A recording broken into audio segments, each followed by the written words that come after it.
Good afternoon, everybody. Thank you so much for coming, and thank you, Yola, for that wonderful introduction. As Yola mentioned, I teach at Oregon Health and Science University. In our main campus is in Portland, Oregon, and I teach for the School of Nursing. We live in Eugene, which is about 100 miles, approximately 2 hours south of Portland. So for me, it's quite a commute, but something that I really thoroughly enjoy. I am no longer practicing as a nurse. However, I did that for several years, and my specialty is in pediatrics. But now as a nurse educator and a nurse researcher, I actually cover the whole lifespan. And as Yola mentioned, I did get my bachelor's here at AUB. Our campus was up there somewhere. It's moved since then. I grew up in Houston. I grew up in Texas, but halfway through my college years, I decided to come back to Lebanon and get to know my country and where I came from, and get to know my family again. And so I moved to Lebanon for 2 years and finished up my bachelor's here, and it was an extraordinary experience for me. And like most things in life, lots of positives and some negatives that I choose not to focus on. But overall, it was a phenomenal experience, really something that I will always cherish. I want to thank Yola and the UFS for inviting me today and for inviting me to share my research, something that I'm very passionate about and something that I feel is very important. And something that a lot of people don't have awareness about. So thank you. I'm truly feel grateful and very happy to be back here. It's kind of bringing back memories for me. And I'd be remiss if I didn't thank one more person, and that's my mom. You can't cry, Mom. So this my little angel, yes, my little angel Malak, but my mom has really been my supporter and one of my biggest cheerleaders in pretty much most of my life. So, dedicate this to you, Mom. Okay, so how many of you had heard of weight bias before you heard about this lecture series? Wow, I've got a lot to teach today, yay! How many of you are aware of what bias means? Just the word bias. Okay. What do you think bias means? Being in favor of one extreme. Okay. Against the main line. Okay. Yes. Anybody else?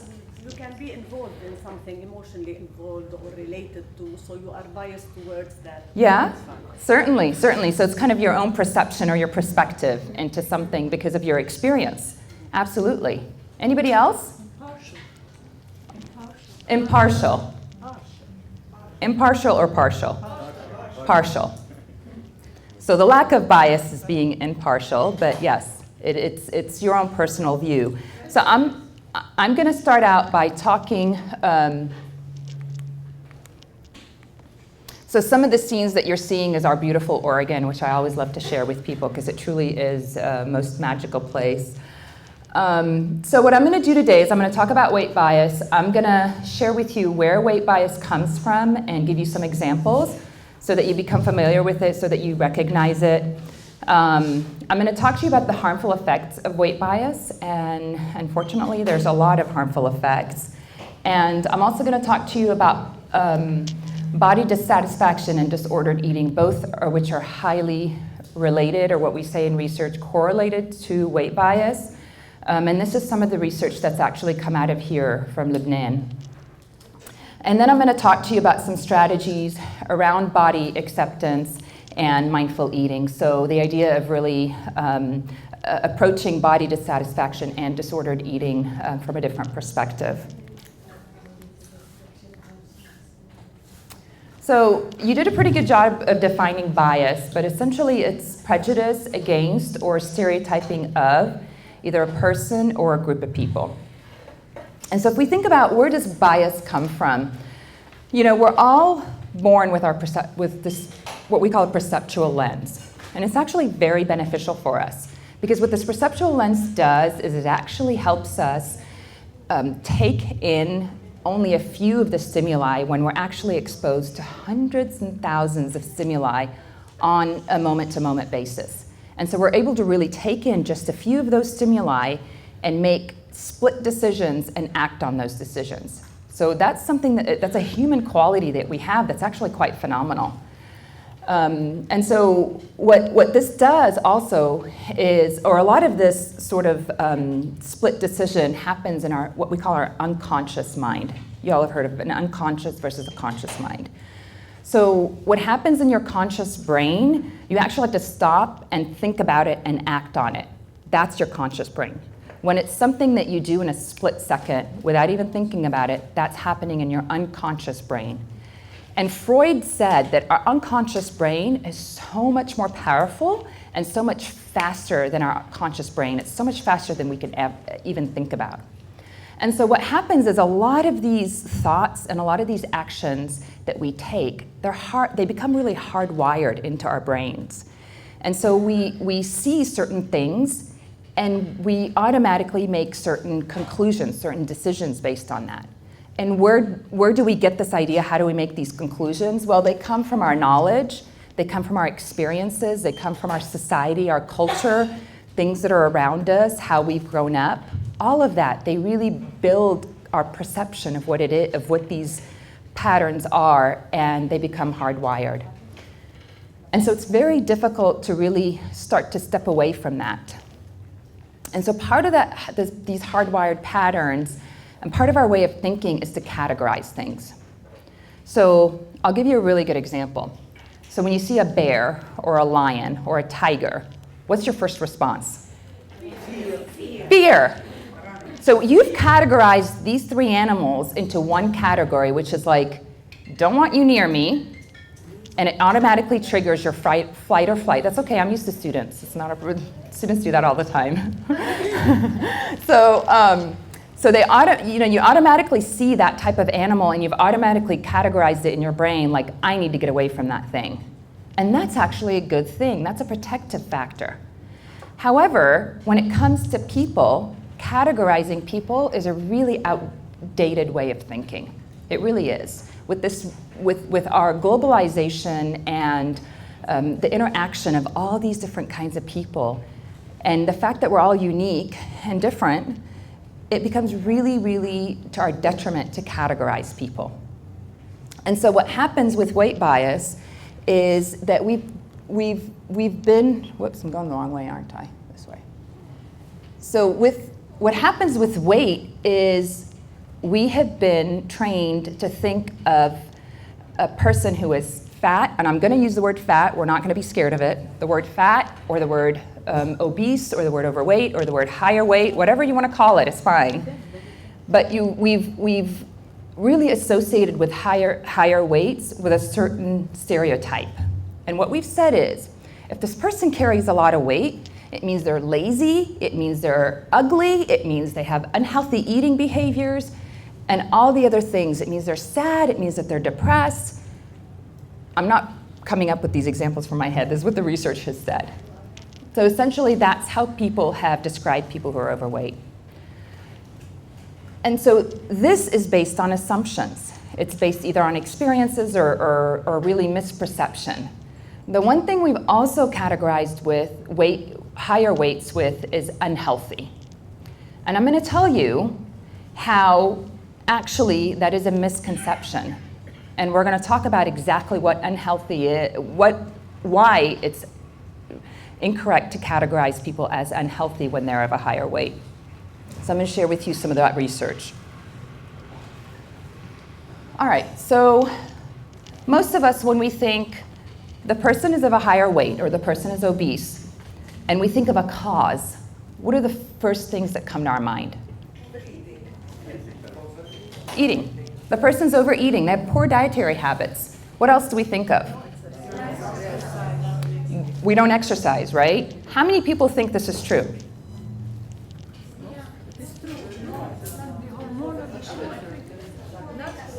Great, this is great. This is what I call discourse, it's awesome. Okay, how many people think this is the only cause? Genetics? Hereditary? What else? Okay, so I'm hearing hormones, so that's more physiological factors. Medications? Okay, so I'm hearing environmental. So Poor bacteria in the intestine that do not help the person to digest properly. Right. And right, so I'm hearing a really interplay of factors, both physiological, so it's gut bacteria, as well as environmental, because that bacteria probably came from somewhere, correct? Health problems also. Medications? For example, it means Yes, so some physiological. Stress, so again, there's an interplay of environmental and physiological and potentially psychological, right? So we've all agreed that there's actually a lot of different factors.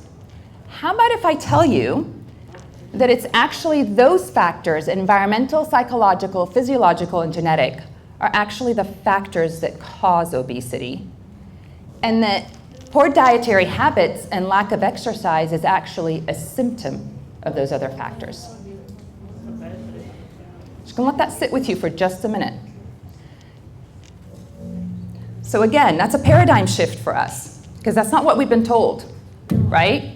What we've been told time and time again is if you exercise and you eat right, you're gonna lose weight and you're gonna be fine.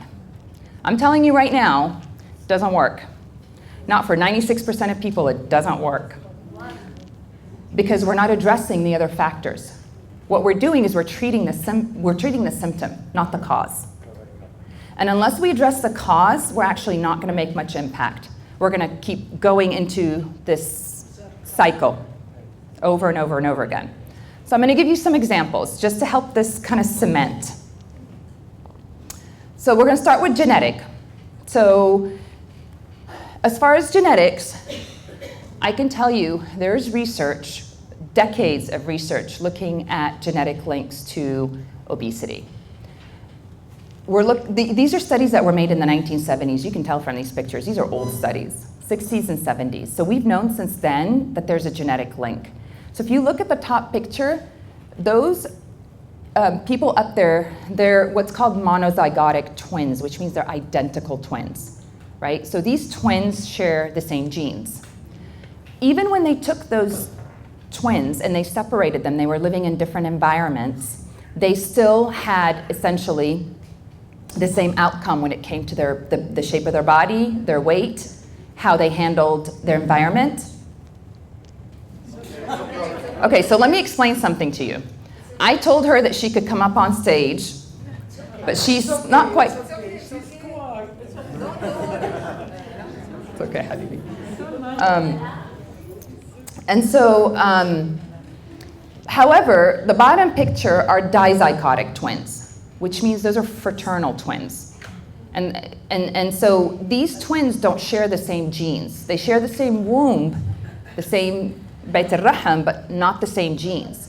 And even though they've shared the same environment, you can see that there's differences in their body structure, in their weight, in their height, in a lot of different things.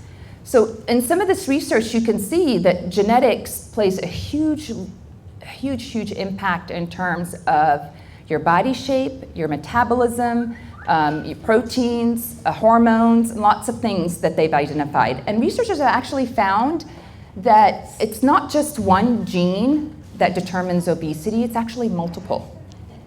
And they've even identified proteins that actually, all right, Malak, I need you to sit right there. Come here, right there, until I tell you to come up. Sorry. So it's not just genes that we're talking about proteins and other things. So it's not like these researchers can come in and just disrupt one gene and have us adjust our body weights. It's not as simple as that. It's actually very multi-layered and very complex. So some of the things that can really determine our weight, things that can really determine our appetite, things that can determine our fat accumulation. So our muscle to fat ratio is determined by our genes. That's nothing, we cannot do anything about that. So 50% of your weight is determined by your genes. That's a huge factor. That is a huge factor. So going back to that, you can't really take these factors in isolation. It truly is the interplay of these factors that can truly affect weight. So let's take genetic and environmental. So I've kind of created a little scenario here for us. So I didn't want to give this person a name per se, so I just called her Red. And I'm going to share with you the story of Red. And I think she's going to sound very familiar to you. So this is Red, and Red experienced quite a bit of weight bias. So let me put it in perspective for you and share with you what it could potentially sound like in Lebanon. What does weight bias sound like? So these are some of the things that Red was subjected to. One of the biggest ones that I've heard is Yi Diana شو وجهها حلو. How many of you have heard this? Oh, every day. How many of you think that's weight bias? It is weight bias. Because you know what you're telling that person? You're telling that person they really don't have value. Diana. What does Diana mean? She has no value anymore. Even though she's got a pretty face, she's got no value because she's overweight or she's obese or she's fat, whatever you want to call it. We know that that's not true. People have value beyond what they weigh. You know what else Red has heard? How about ليش مخلي حالك تنصحي؟ كيف تركي حالك تنصحي؟ How many of us are actually gone out and intentionally tried to gain weight? Nobody. Yee شو نصحاني. That's another one. Okay, I've got another one for you. Yee شو ضعفاني. Let's say عن جد ضعفاني. Let's say عن جد ضعفاني وحدا قال لكم شو ضعفاني. برافو عليكي. Is that weight bias? Is that weight bias? Why? Because you'll go and eat. So it's going to affect you the same way as the other phrase would, which is yeah. What else? Why is that weight bias? Okay. What else? Why is that weight bias? She offers you something to eat. كلي هاي ما بينصح. ما بينصح. Yeah. What else? I think life should come it's attaching Yes. value to the Yes. So they're saying to you, "Yi bravo عليكي شو ضعفانة," which means the next time they see you, if you're not ضعفانة, what does that mean? challenge. It's the other way around, right? So again, it's that idea that we're valuing you for your weight, which is something that can be truly, truly out of our control in many different ways, as you're seeing. So do we really want to continue to put value on weight? So this is what Red's been subjected to. And Red has grown up with a family pretty nice group of people. Her parents are really nice. Her mom is a pretty nice person, but her mom has heard all these comments. And she's like, you know what, sweetheart, you do have a little bit of a pouch around here, and it probably would help if you just got on this diet, right? Because her mom is thinking, I want to protect her, because she keeps hearing these comments. I don't want anybody to hurt her, correct? So her mom, whatever, her aunt, her grandma, whoever, is going to suggest a diet. And eventually, Red's going to get tired of hearing all of it, and she's going to go on a diet. And guess what's going to happen to Red? She's good. Yeah, she's going to lose that pouch. And she's going to look beautiful. Right? But do you notice? She looks exactly the same. She just doesn't have a little pooch anymore. So beauty doesn't really, it's in the eye of the beholder. Have you heard that before? Yeah. So now she's 57 kilos. She's feeling pretty light on her feet, and she's good to go. Guess what happens? Yo-yo effect. She puts back. Yo-yo effect. Yeah. She's going to put it back on. And I'm going to tell you how. I'm gonna tell you exactly how she's gonna put it back on. This is not something I made up, this is not a story. This is 96% of people, you're not alone, 96% of people will gain the weight that they've lost and sometimes double within 2 to 5 years. 96% of people. That's pretty crazy for people to recommend an intervention or put forth a recommendation where you're only going to have 4% success rate. Can you imagine? We'd never recommend that in healthcare, but we do all the time. So let me tell you a little bit about how this happens. One of the reasons it happens is because Red before, she wasn't necessarily obese, 63 kilos, she's average weight, she's not bad, she's fine, felt pretty healthy, could do a lot of things, climb up and down stairs, engage in exercise, and at the time, she was eating 2,000 calories. She was good. She had hunger and what we call satiety cues, which means satiety cues like you feel like your body knows when you're full, right? Or when you need to stop eating. She was cruising along, but then came the diet. And she dropped down to 1,400 calories. And I will tell you, I am being actually quite generous. Because most people, when they diet, 1,000, which I don't know where that number came from. Very quite arbitrary. But let's say she was on, quote unquote, a good diet.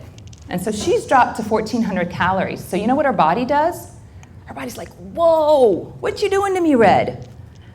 I can't survive on 1,400 calories when you've been giving me 2,000. So I'm gonna slow down that metabolism because I don't know when's the next time you're gonna feed me. And you know what else I'm gonna do? I'm gonna store some of that fat just in case you don't give me more later. Because that's what our bodies are naturally biologically made to do. That's how we've survived millions and millions and millions of years. Something else her body's gonna do is when she drops those caloric intake, her body's gonna need energy from somewhere. Where do you think it's gonna get it? Muscle. So now we've really altered the muscle to fat ratio. And that is gonna slow down her metabolism even more. What's gonna happen when she's looking good and feeling good? Let me just go back to eating 2,000 calories. And that's how she's gonna gain that weight back. You notice she's not done anything really much different from where she started. Except what's happened to the middle physiologically to her, biologically to her, is very, very disruptive. So,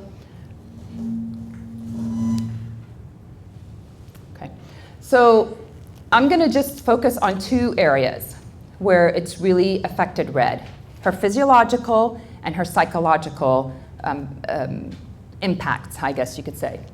So physiological, hormonal changes.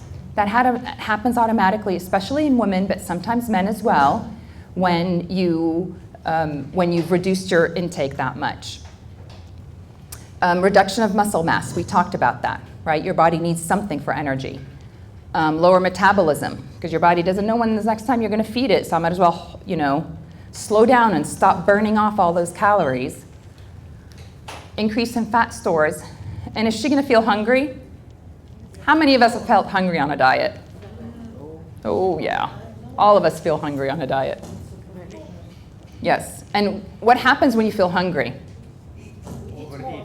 You overeat, you eat more? How do you feel when you're hungry? You're frustrated, you're irritable, you're shaky, sometimes you're fatigued, and sometimes you're tired. What do you think that causes to you psychologically? Depression, sadness, anxiety. I don't know about you, but I don't want to be around Red anytime soon, right? So again, all of these put a certain stress on our body.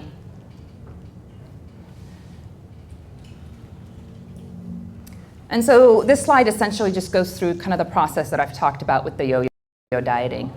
So you can see that really there's no difference before and after. Actually, sometimes after you have more of body weight, so there's a little bit of a difference. But everything that's happened in the middle has happened without Red even being cognizant of it. It's all happened inside her body.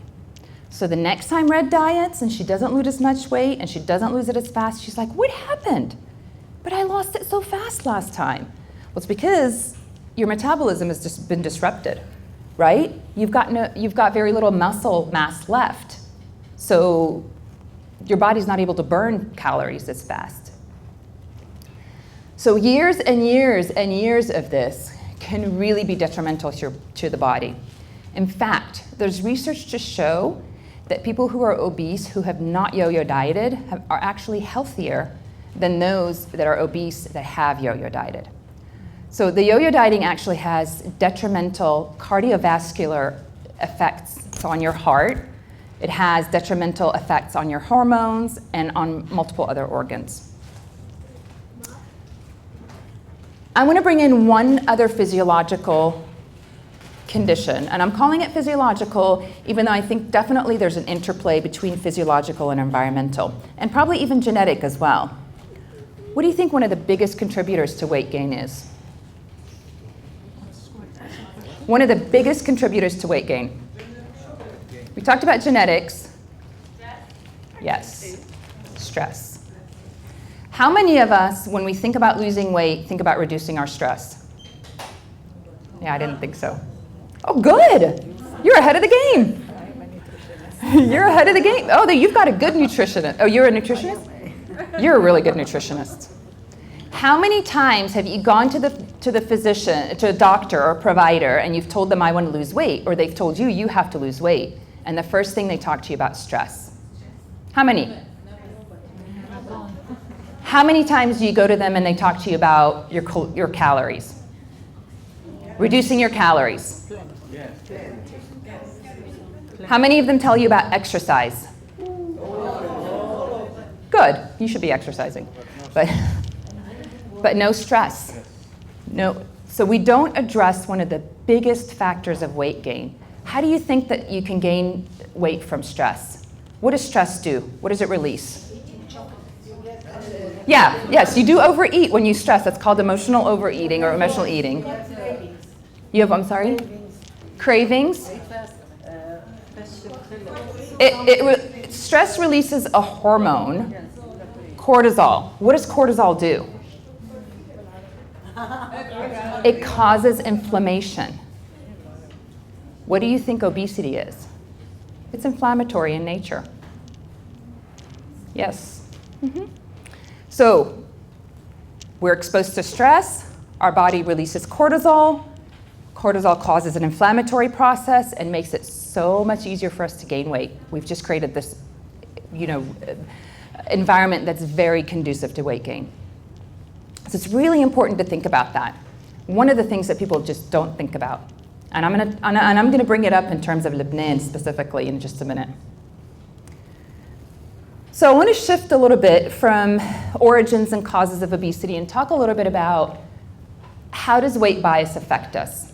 Okay, so we've all agreed that there are multiple different factors that cause people to gain weight, and it's really truly the interplay of those factors, a lot of which are out of our control, right? How many of us are able to control our genetic makeup? I don't know about you, but God didn't give me Cindy Crawford genes. He gave me my teta's genes, and my teta's thighs, and my teta's hips. That's what I got in the deal, right? Thank you. So for a lot of us, there are a lot of things that are really out of our control. How many of us can really quit our job and up and leave the stress, things that may cause us stress, like our job, like our children, right? They don't come with receipts. You can't give them back. You're kind of stuck with them, right? So a lot of times we can't really make those changes that we need to make. There are some ways to cope with stress, but for a lot of us, we're kind of dealt the cards that we're dealt, and there's not really much we can do with it. So we've agreed that we really need to look at a person's value beyond just their weight, because they actually didn't have a lot to do with their weight. It had something to do with their health, but not necessarily their weight. And I want you to make sure that you're very clear about the two, and I'll clarify them a little bit more as we go on. So I want to shift a little bit and talk about disordered eating. And this is something that I think is probably quite familiar to you because you've either seen it or experienced it or witnessed it. But disordered eating essentially is an unhealthy pattern of eating. So I'll give you an example of what that can look like. So you may be on a diet or maybe not on a diet, but you are invited out to dinner or you're eating dinner and you happen to overeat, right? And you're like, oh, so full, right? You wake up in the morning and you're like, shucks, I'm gonna gain weight. I'm not gonna be able to fit in that swimsuit. So what are you gonna do? Skip breakfast. Skip breakfast. If you're lucky, you'll skip breakfast. What else are you gonna do? Probably skip lunch or eat a light salad. And then what's gonna happen at dinner? You're going to see what else is, yes, you're going to eat, right? And that cycle is going to continue and continue. That's really disordered eating, correct? Now, it can become an eating disorder, something that we call binge eating disorder, if there's certain psychological effects attached to it, like feeling really great amount of distress, constantly thinking about your weight, constantly thinking about your food, constantly thinking about food and eating patterns. All of those things can lead to binge eating disorder. And you've heard of bulimia, which is binging and purging, right? And then you've heard of anorexia. So anorexia, bulimia, and binge eating disorders, those are called eating disorders. So that's a diagnosable condition. Disordered eating is really subclinical. And a lot of people will actually maintain subclinical most of their life. They may never progress to an eating disorder. But disordered eating can actually cause quite a bit of weight gain, and it can also cause quite a bit of psychological distress. So it's important that we're aware of it. So what does weight bias do? Well, it has multiple effects, including unhealthy weight control behaviors, and I think some of y'all have talked about that if somebody tells you, yee, dafane, you're gonna wanna go out and eat. Or yee, nashane, sometimes that makes you wanna go out and eat too. Because you feel distressed, right? That feels uncomfortable, and you're, yeah, right. So unhealthy weight control behaviors, it can also cause body dissatisfaction, right? So you look at yourself in your mirror, you're like, yeah, they're right, I don't look good. Right? So now we've kind of internalized some of this. Also, it can increase risk of psychological distress, including depression, anxiety, and in some studies in the US, even suicidal behavior. Weight bias definitely impacts obesity and disordered eating. So we sort of don't know what comes first. It's sort of more of it's a cycle, but we don't actually know where the cycle begins. And now the latest research is showing that the cycle may begin at different points, that there's not actually sort of a one place that it starts, correct? So, but what we say in research is they're highly correlated, or they happen together. We know that higher levels of weight bias causes unhealthy coping strategies, including things like eating more food, having higher body mass index, body dissatisfaction, and lower psychological functioning. So we've talked a lot about that. And this is actually what I found in my research, and I'll show you a little bit more about what that looks like. So when we look at children, how many of us have seen children weight biased before? What do you mean? In other words, how many of you? They judge them by their weight. Yes. Yes. Yes. So, it's very normal for toddlers and preschoolers to have chunky thighs and chunky arms, right? They're supposed to have those fat stores, because if they get sick, what's going to happen? They're going to lose that weight. So those fat stores are there for a reason. And guess what? It's normal for a little girl who's 8 and 9 to have a little pooch before she hits puberty. It's actually quite normal. But how many of us have experienced or seen little girls being stigmatized for having a little pooch? Yeah. What about boys?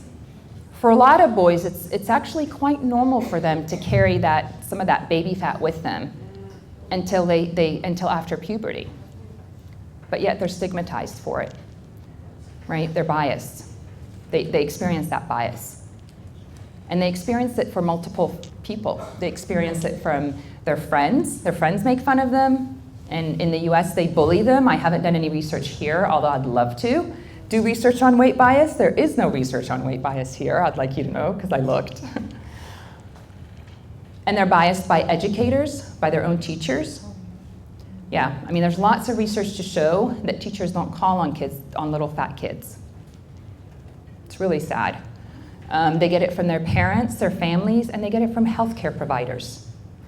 Sports Right. teachers sometimes can bully their students. Right, they're trying to get them to correct that deviant behavior, right, yeah.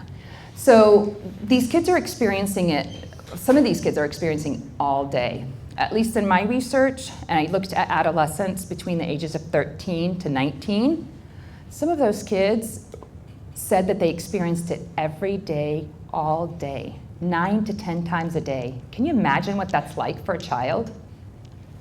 And for most of us, we don't even recognize it. We don't even know that that's actually harmful, but it is. And they're internalizing all of it. And they're developing maladaptive coping strategies.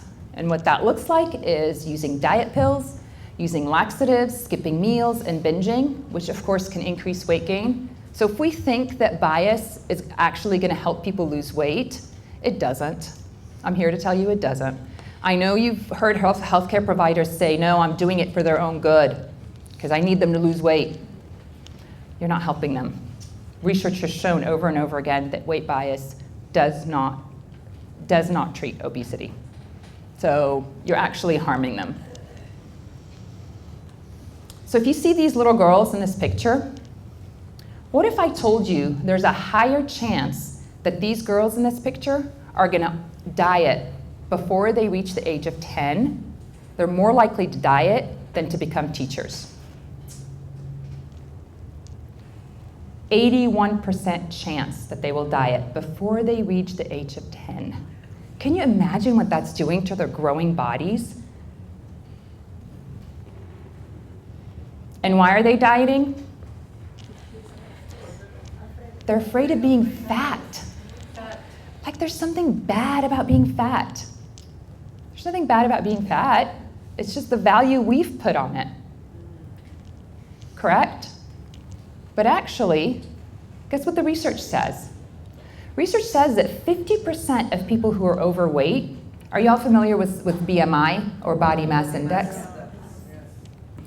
The research says that 50% of those who are overweight, who have a BMI between 25 and 29, are actually metabolically healthy. There's nothing unhealthy going on with them. But yet, we're telling them to lose weight. And we're triggering all these effects that we talked about earlier in terms of trying to lose weight. So if we just left them alone, they would have been fine. At least 50% of them will. And look at that, 30% of people who have a BMI over 30, they're actually pretty healthy too. Nothing wrong with them.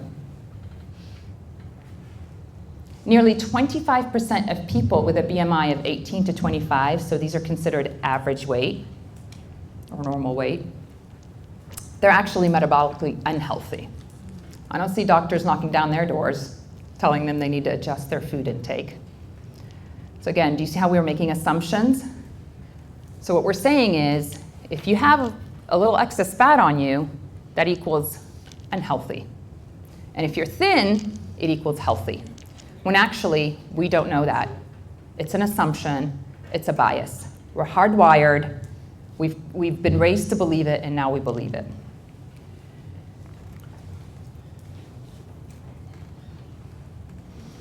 So, you know, I can't make enough, or I can't stress enough the negative effects of weight bias, depression, low self-esteem, poor body image, suicidal behaviors, unhealthy eating behaviors, and avoiding physical activity. That's what people do when they experience weight bias. That's what the research says. I don't know about you, but that's not exactly a good formula for health. So I was really curious to see, you know, what's going on in Lebanon. Where is this what we call state of the science? Where does the research stand here in terms of weight bias? And like I told you, there isn't really any studies on weight bias. I did find a lot of studies, not a lot, but a handful of studies on eating disorders. So some of the research that's come out of, and I believe this isn't necessarily Lebanon, this is the Middle East, is that eating disorders and disordered eating is on the rise. So we're seeing more and more of it. Higher levels of body dissatisfaction with desires to be thin, which research has indicated actually increases the prevalence of eating disorder. And then eating disorders are between 16.2 to 42.7%. So when you see this sort of big gap, you know, as a quantitative researcher, the first thing I think of is we need more research, because that's a pretty big gap. That's a pretty big gap. I mean, we're looking at, you know, yeah, that's a pretty big gap. So definitely there needs to be more research in this area. The studies have shown that the biggest risk factor for developing eating disorders is stress and body dissatisfaction. How many of us think about stress or body dissatisfaction as a cause for an eating disorder? Yeah. So this isn't anything new to us. We already knew that. We already knew that body dissatisfaction actually places people at a very high risk. But yet we don't promote body acceptance. Healthcare providers, I'm one of them. So I'm not excusing myself, but it's, in general, healthcare providers do not promote body acceptance. Body dissatisfaction also puts people at risk for developing depression and anxiety. This is what people here are experiencing. Here's a study that was done at LAU, and this is actually a pretty recent study. So this was published just last year.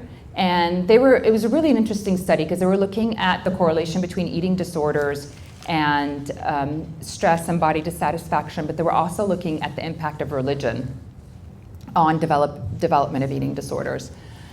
But some of the things that they found was that anxiety was the most prominent predisposing factor for developing eating disorders. So in other words, if these girls, if these are college girls, and I'm not really sure why, but they only sampled females, which I'm here to tell you that even with males, eating disorders and weight gain is on the rise as well.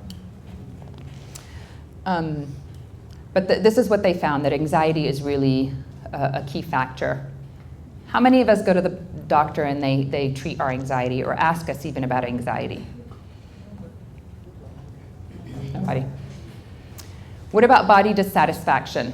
That puts it, again, at risks for developing depression and anxiety. So definitely all of those things are correlated, and there's a lot of interplay there. Here's another study that I found really interesting. So this was done post-2006 war. And they were really interested to look at the association of war stress and the increase in eating disorders. Do you think they found an association? They did. So for a country that has experienced so much trauma and so much stress around that, so much stress around the instability, so much stress around really the trauma that's been carried on now for generations, we don't ever think about that as impacting the way we eat and the way we feel and the way we think. But it actually has a huge impact. And so this study did find high associations. So post-2006 war, they found that there was a 55% change in eating behavior within that sample. That's more than 1 in 2 people changed their eating behavior as a cause of that war. Eating disorders were found in 34.8% of females, so almost 35% of females, and almost 22% of men. And look at what's interesting. And I actually found this very interesting. They found an association or a link between those that had dieted before, those that had body dissatisfaction, and those that compared themselves to celebrities and wanted to be thin. They found that to be really highly correlated to eating disorders. So do you see how this really has a huge impact, especially the history of dieting, on how we view ourselves and what we think about when it comes to our bodies and what we need to do in terms of adjusting or not adjusting our weight? So So this is a study that I did, and I'm sorry, I can see kind of the graphs are unclear, but essentially what this is showing is, so these are your BMI categories, so that's your underweight, average weight, overweight, and obese. And you can tell that as the weight increases, so does the what? Bias. So the higher weight, the more bias. Makes sense, nothing surprising. But I also found that those that had either disordered eating or eating disorders also experienced high levels of weight bias. Look at that. These are the kids that had self-identified as having eating disorders. Look how much weight bias they experienced compared to these folks. So just remember that, especially with children.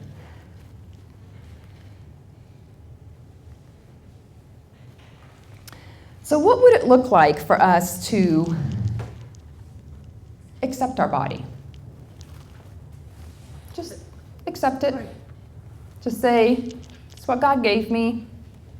Is that possible, do you think? Yes, it is possible, but but it takes time. and With the support. bombardment of promotions and be like this, be like that, do like this, do like that. Yes. And we became like a society that consumes, and those who produce our products pump us with all this information Right. to drive us to follow their whatever they want to say. Exactly. They have hardwired you and all of us to think that, right? They've hardwired us. So what she was saying is that the media has bombarded us. People who are trying to sell us products have bombarded us. And they're telling us what to think and how we should look. And we're constantly bombarded by these messages. So now we're hardwired, right? So now it's in our unconscious bias. So we see an image, and the first thing we do is compare ourselves to that image. Oh, my thighs are not as skinny as that. The models you see, they're just You see the models, and they're thin. And most of them are actually unhealthy, I'll have you know. Has been moving. Yes. Has been moving from plump to thinner, and they are now like chopsticks. skinny. Right. Underweight. Right. So I think it's great that y'all are aware of that. I think that's one step, is really awareness, and to say, okay, what part of me am I going to accept? And what part of my body am I going to trust? And where's that going to take me? Now, I don't want y'all to think that you get to open the refrigerator and just gorge yourself on all kinds of foods, because that's not what I'm promoting at all. I'm a nurse at the end of the day, and I'm going to promote healthy eating. But what I'm telling you is, no matter how much healthy eating you do and how much exercise you do, if you're not made to be a size 0 Cindy Crawford, you're not going to be a size 0 Cindy Crawford. And you're going to fight your whole life to try to get there. And if you do get there, it's going to be temporary, because your body is going to go back and do what it wants to do, what it needs to do, what it was genetically made to do. Sorry? People are intending operations like sleeves. Yes. Yes. They become like Cindy Crawford. Yeah, and actually the research around, so what you're talking about is gastric bypass, whether it's the sleeve kind or if it's the actual bypass. They reach their target. Yeah, so the research around that actually has shown that even with gastric bypass, long term, there isn't as much weight loss as anticipated or weight maintenance as anticipated, right? And they've actually zeroed in on some of the psychological consequences of gastric bypass, and it's actually not good. Why not good? Because that's a great question. So I'll be honest with you, I'm not completely immersed in that research, but what I am familiar with is that for a lot of people, what's expected after surgery, they're not aware of what's expected after surgery. And for a lot of people, it's actually pretty challenging for them to lose that weight, even post-surgery. And while they do it, it's actually psychologically impactful because they've reduced their caloric intake, which causes stress on their body, which releases certain hormones, which makes them depressed, which makes them anxious. So all of that is not taken into account. The other thing, especially with the gastric bypass where they've removed part of the colon and they've what we call anastomosed it, so connected it from the stomach to a different part of the colon, you've lost a lot of nutrients that way, including vitamins like A, D, E, and K, and those also have an impact on your brain function and on your mood. So there's a lot of different things that are going on that really people are not prepared for. They look unhealthy, yes, because some of them are nutritionally deprived. Some of them are not able to absorb, am I correct? They're not able to absorb the nutrients that they need, even with the diet that they have. And for some, they're not able to eat actual food. I mean, can you imagine what it's like not to eat actual food? What we really put our bodies through? So I'm not saying that people shouldn't get gastric bypass, and I'm not saying people should. I'm just saying people need to be aware of what they're doing. And for a lot of people, they're not given that awareness. So what does it look like to accept your body? So as a scientist, as a researcher, I'm really supposed to be objective for the most part, right? But I'm gonna put myself out there because I like to give people examples and share with you a little bit of what I've experienced. So I've been told I have pretty good sized thighs. And used to, when I look in the mirror, guess what's the first thing I saw? Thighs. Oh yeah, thighs, lots of them, right? And I focused on those thighs and really exercised to try to make those thighs thinner. Do you think those thighs became thinner? No, they will never. Not really. My grandma gave me these thighs. I think I'm gonna have to keep them the rest of my life. So what does it look like for me to accept my body? It was hard. It really took a lot of that hardwired pattern thinking and unwire it. And now, do you know what I see when I look at my thighs?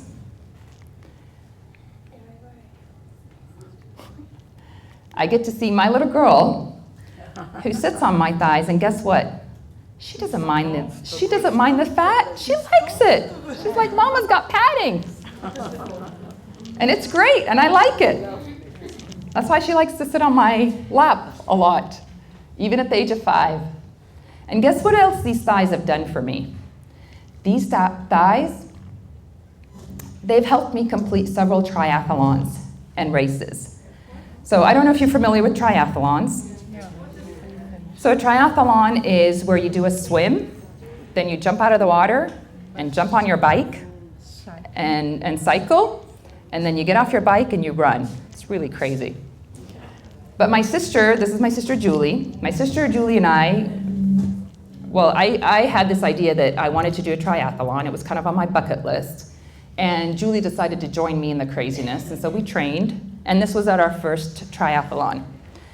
And since then, I've actually completed several different triathlons, some of which are on my own. So this is me. This was last September, right before my swim. And this is me and my husband, so I've gotten him into doing 5Ks, so 5-kilometer runs now. So this is us right before our 5K run in Albuquerque, which actually we go to Albuquerque on an annual basis. That's where he was born and raised. And so we do this 5K run every year now. And I've even gotten him to join me. He doesn't do triathlons because he doesn't swim, so he does the duathlon, which is just the bike and the run. So this is us last September after we completed our races. What? Yes. This is what she wants me to show you.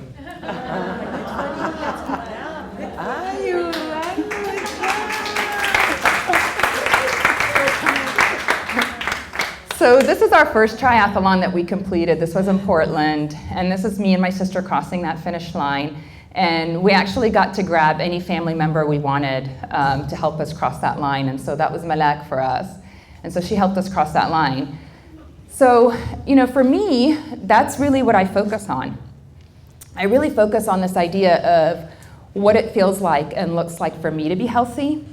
So if I actually try to get Cindy Crawford's thighs, most likely I'm going to be really hurting my body. I'm going to be causing a lot of stress. And guess what? I'm much happier now that I've accepted my thighs. They're really strong. Seriously, they can bike. And my daughter gets to see that too. So she doesn't have to feel like she needs to fit that image. So she can be bombarded with that media. But what I'm telling her, she doesn't have to look like that. She can just look like her own self, what God has given her. And she doesn't have to fight that constant cycle. And so I want to shift to mindful eating, because I think I would be remiss to just kind of leave you at that and not tell you, what are we supposed to do in terms of our eating? What would it look like for you to just listen to your body? Just listen to it. Just eat when you're hungry. Stop when you're not. Just remember, though, we've hardwired our brain and we've removed our hunger and satiety cues. We have, because we put ourselves on diet, which is when we start to eat, when we stop to eat, what we eat, how much we eat, all of that. We've regulated all of that. And so it's going to take quite a bit of work for us to really remove all of that hardwired patterns that we were thinking and engaging in, and really begin to listen to our bodies. So listening to hunger and satiety cues is big. And I'm going to give you a formula in just a minute on the next slide. The other thing about mindful eating is the need to really avoid labeling food as forbidden. How about if you just thought of everything as free game? I get to eat what I want. How freeing is that? Isn't it? Isn't it? I get to eat what I want. I don't get to eat how much I want, but it's what I want. And it's pretty much when I want it, right? And there's nothing forbidden in my house. My mom will tell you. She actually sometimes hates visiting us because we have so much junk food, right, Mom? Why do you have so much junk food? Never eat in front of TV. Right. So you can eat in front of the TV. Just be aware that that's what you're doing. The quantity. So emotional eating is a big thing. Eating because you're bored is a big thing. Eating because you're tired is a big thing. Not saying you shouldn't do it, saying you should be aware of it. So my daughter will eat a full meal, and sometimes she'll say, Mama, I want a snack. I'll say, Malak, why do you want a snack? You just had a full meal, you just had dinner. Why do you want a snack? I don't know, I just want a snack. Do you want a snack because you're usually I know, I could tell. She's my kid, to her. She wants to stay up, or she's tired. It's actually a big reason why we eat. And that's a big reason why we eat at night, and we overeat at night, is because we're tired. And our brains are going 100 miles an hour. So we can't calm our brains down, so what are we going to use? We're going to use food, and that calms us down enough for us to be able to go to bed. And what we do at this time? What do you do at this time? You be aware of it. Instead of eating, You be aware of it. because it happens to me always at night. Mhm. I feel very hungry at Mhm. night. Right. So what would happen if you just went to bed? I can't sleep. I need to eat. Okay. And how do you think you can help yourself sleep? Breathe. Okay. What would it look like if you ate? Okay, chocolate. You feel like chocolate. What would it look like if you took a piece of chocolate and you ate it and you waited 20 minutes before you had anything else? 20 minutes. And let that really sit with you. Just let it sit with you. Yes. Yes. So what essentially you're doing is you're not even thinking. It's your unconscious brain that's sort of processing that, right? Your unconscious brain is not processing anything at all. Your unconscious brain is what's causing you to eat. It's sort of like a cycle, and you almost have like a mask where you're not actually even seeing or tasting what you're eating. So that's emotional overeating. That's what we call emotional overeating. So if you distance yourself from that emotion, first by identifying it, I'm eating because I'm tired. Or I'm eating because the hayawan cut me off, today, and he really upset me and almost hit my car, right? It's a good reason to eat. The guy destroyed your car. Yeah. So there's a lot of reasons why you might be eating. So being aware of that is key, and it's the first step. And if you can take 20 to 30 minutes between each thing that you eat, chances are you're not going to eat as much. Now, to train yourself to do that is going to be, it's not going to be easy. But once you do it and you're successful once, twice, 3 times, then you're more likely to feel like you can be successful. It doesn't mean that you're going to give up emotional eating forever, because then that means that for some of us, that's how we cope, and that's not going to happen. It's not realistic. And what's important is that you don't feel distressed when you do engage in emotional overeating, right? You don't feel sad, you don't feel guilty, you don't feel bad about yourself. And chewing well is important. Chewing well. Chewing well, taking your time to eat. So your brain has time to actually taste, right, and swallow. Attempting to only eat when eating. What do you think that means? Yeah, eating when you're hungry and not being distracted. So you're not eating in front of the TV, you're not eating while you're driving, you're not eating while you're talking. Enjoy the meal. Enjoy. So try this. The next time you sit down to eat, if you're having a conversation with a person, don't eat while you're talking. You can eat while they're talking, and that way you can really taste and enjoy your food. But don't eat while you're talking, because that's multitasking. That means that you're not going to enjoy your food, and you're not even going to remember you ate it. How many of us eat a meal and we're like, I didn't even remember that I had this? Somebody ate my food. Where did this go? Right? So being mindful of emotions while eating, again, Malak, mommy, Habibi, I really need you to sit down, sweet girl. I'll call you up when I'm done, I promise. Being mindful of emotions while eating, so again, being able to identify that. So if Malak says to me, Mama, I really want a snack. Why do you want that snack? So really helping her make that connection. If she tells me I'm tired, I'll say, okay, that's a good thing. You can eat if you want, but I think what's going to really help you here is for you to go to bed. No, I don't want to go to bed. Right? It's usually the first thing I hear. But that's okay. Even if she doesn't make that choice, I'm at least making her aware of her emotion and making her recognize that she has the choice of either going to bed or eating. Because sometimes kids make an excuse. They are hungry for not going to bed. Right. Tell them, okay, you can stay for 15 more minutes. Right. And what you want to do with children, my recommendation, and I think something that would work not just for eating, but for anything really, is helping them make the best decisions possible, showing them what their options are, and helping them figure out what their options are as they get older, and then helping them make the decisions. Because if you're constantly making the decisions for them, what's going to happen when they're 12 and 13 and 14 and 21 and 44? They can't make a decision. They can't make a decision, or they're going to make a decision based on whatever, right? We've not trained them to really process that. And so this is what I try to do with my daughter. I say, okay, you just ate dinner, most likely you're full. Do you really want the snack? And if she says yes, I'll say, okay, just remember what it's going to feel like after you've had this snack. And so we talk about it. She wants to go, a few weeks ago, she wanted to go to school with a short sleeve shirt.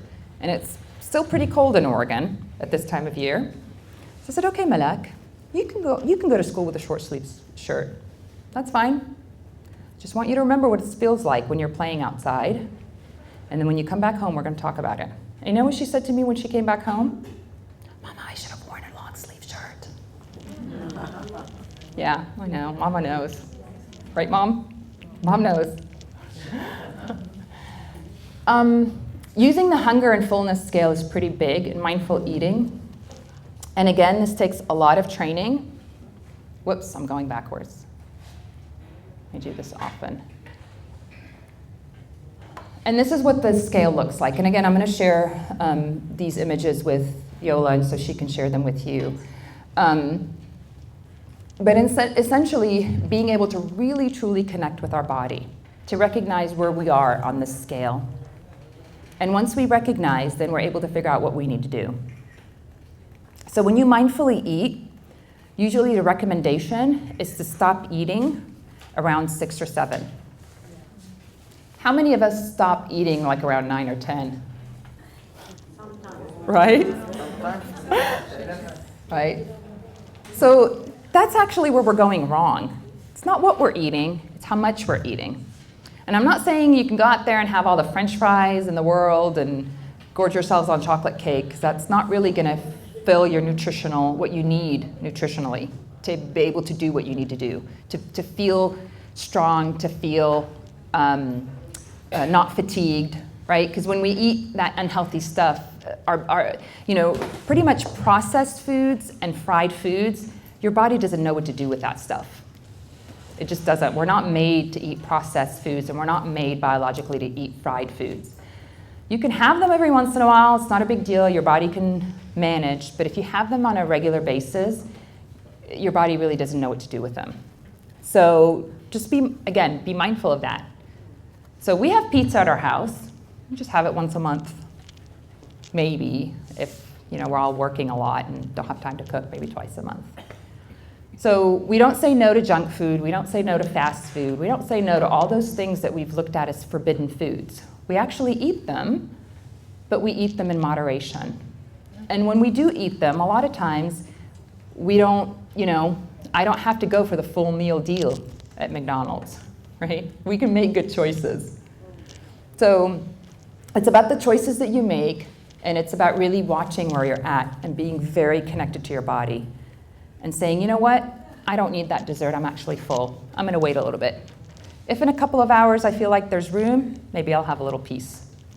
But in our culture, what we say, we always have room for sweets. Mm-hmm. There's always room. Mm-hmm. Again, if you think you're going to want room for sweets, then something's got to give, right?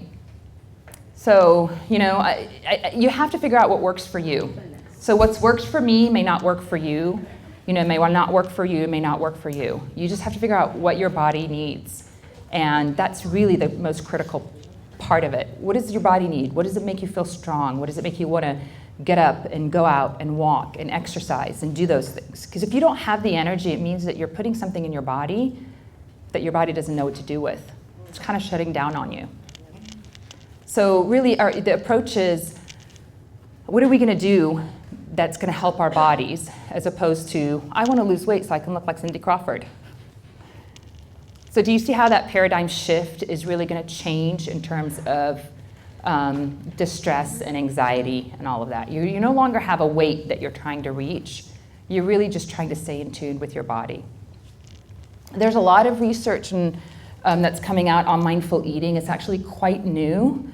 In terms of science, and I think there'll be more to come. I'm actually hoping to do some research on my own on mindful eating, but there's also a lot of books out there. But I would say, the number one thing to do is just trust yourself.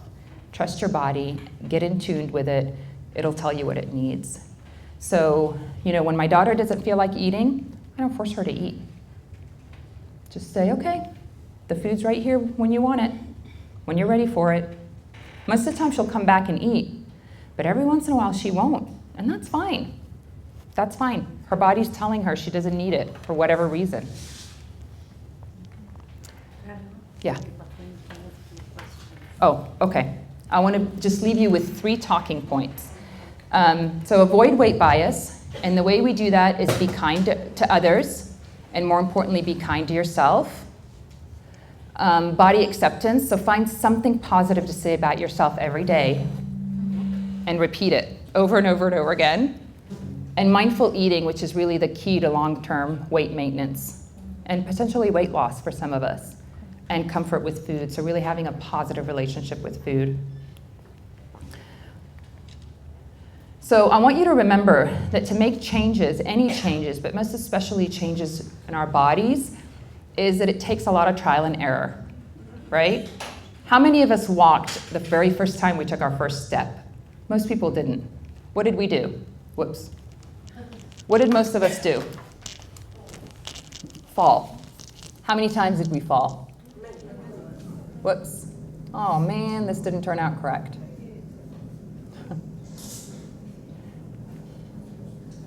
Oh well, this kind of So essentially what you're seeing her do here is try to walk, right? But she fell, and then she crawled, because she went back to what she knows how to do best. And that's what you're gonna do. If you try mindful eating, and even if you try to disengage from weight bias, your body and your mind is gonna wanna go back and do what it naturally does, which is crawl, hold on to things, before you're really able to take that step and say, I can do this on my own. Hopefully there'll be people there to encourage and support you. And even with that, you're still gonna fall. And again, you're gonna fall, but hopefully eventually you'll be able to take those steps that are really important for your health. I'm sorry, that was kind of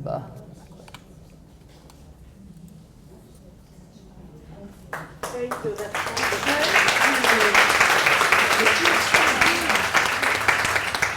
So we've got about 13 minutes for questions. Yes. Yes, I'm sorry, we have only one microphone, so raise your voice if you have a question at the back. I can by repeat raising it your too. hand. I can repeat it too. Sorry. Thank you for a very interesting lecture, which is a little bit divergent from what people used to hear about body weight, obesity, etc., and dieting. So thanks a lot. Yeah. I have a question for you.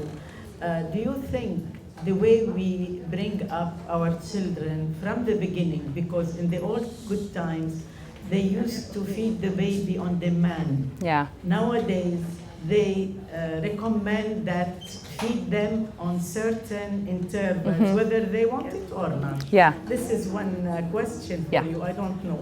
And the second one regarding bulimia and anorexia. Now they are considering them more of a psychological disease rather than a nutritional disease. I want your opinion on Yeah. that and your comment. Thank you again. You're welcome. And you have a really big role to play in terms of nutritionists, I think, is really the idea of that body acceptance and mindful eating. In terms of your first question, you're absolutely correct. And I am actually immersed in some of that research. And it's showing that children should be fed on demand. Because what we are doing is we're taking away their hunger and satiety cues at a very early age. We're telling them this is when you're hungry and this is when you're full. And that's it. And guess what else we're telling them? If you cry, what are we gonna do? Feed you. So then when they get older and they cry, what do you think they're gonna eat? They're gonna eat, right? We're essentially teaching them a coping strategy. And so some of the newest research now, I've actually read a very interesting interventional studies, which is, I think it's like in its 5th year now, and it's longitudinal. So they're gonna continue to look at the effects of this. But they're actually teaching parents how to soothe their children without food, and how the parents teach their children how to self-soothe without food. So can we give them lolly how to or self-soothe? chocolate? How does a child self-soothe themselves without food? So in other words, you're programming the child to learn how to soothe themselves, how to calm themselves down without food, without putting something in their mouth. You mean emotionally? To calm them down. So if they're full, if they've eaten and they're full and they're burped and there's nothing wrong with them, you know, absolutely when they're infants, you have to calm them, right? As they get older, we can teach them how to self-soothe, right? So taking deep breaths, they're doing a lot of work around meditation now. They're doing a lot of work around yoga, really being mindful, even at the age of 3 and 4 and 5. To your second question about the eating disorders, it's definitely, I mean, it's in the DSM, right? It's in the Diagnostic Statistical Manual, which is actually the criteria that they use to diagnose is in a psychological manual. So definitely, it's first and foremost a psychological disorder. That's how it's classified. Essentially it's part of that mental wellness scale. And one thing more, people use food as a reward and punishment. Right. And this interferes with the food. Excuse me, we have a Right. question. It's not a question, really. It's just a statement. But I just like to mention it. Is it recommended that breakfast is very important? Yes. And there's a saying, eat breakfast like a king, lunch like a prince, and dinner like a poor man, like Yeah. a pauper. Yeah. But what is your recommendation about this thing? Yes. It's So, very important yes, thank you for to- bringing that up. I mean, absolutely, the recommendation is not to skip breakfast. Really, skipping breakfast is probably the most harmful thing you can do because your body, again, is going to reach into that muscle. It's going to increase lots of hormonal changes in your body. So don't skip breakfast. That is certainly not something that you can do. In terms of your comment, I think in general that's a good rule in terms of eating like a king and lunch like a... You know, for some people that may not work. For some people, it's hard for them to get up and really have a big breakfast. They don't have an appetite. They're just, you know, for whatever reason. So I think you have to figure out what works for you. What works for you? Now, definitely limiting intake, especially really heavy foods at night, is probably recommended so that your brain has the capacity to rest at night. But I think you have to figure out what works for you. For some people, you know, they need that heavy meal at night. That's what helps them get through the night. That's what helps them get through that sleep cycle. And for others, it doesn't. So I think genetically we're made different. I don't think there's one formula that's going to work for everybody. I have something. When it comes to educating kids, especially at school, you have lived in the States, and there you see kids who are really obese. I mean, is there a program now in the American system to introduce healthy eating? I mean, giving them how to eat. Yeah, so you've actually brought a point that kind of circles back to what we talked about initially. So again, we're focusing back on healthy eating. But what did we say are the causes of obesity? The unhealthy eating, junk food. Environmental factors, genetic factors, psychological factors. So they've actually done lots of different weight loss maintenance programs, lots of weight maintenance programs. They've done lots of healthy eating programs in schools in the US, and they've spent millions and millions of dollars. None of them have shown really long-term effects, and we've actually not studied the unintended consequences of those programs. Because those programs may be weight biasing those kids and shining a spotlight on those kids, and they may be experiencing more bullying. In fact, in the States, 60% of bullying that happens at school is because of weight. So I think, you know, it's always helpful to teach people how to eat healthy, but if you're putting them in an environment where you're not giving them fresh fruits and vegetables, how do you expect them to eat healthy? When they don't have the money to be able to pay for fresh fruits and vegetables, they're not going to be able to eat healthy. So we're stigmatizing them, and then we're sending them out into the environment that caused the obesity to start off with. So I think it's, again, it takes that sort of paradigm shift. Thank you. What do you think of junk food? I love junk food. Just kidding. Again, I think everything in moderation is good.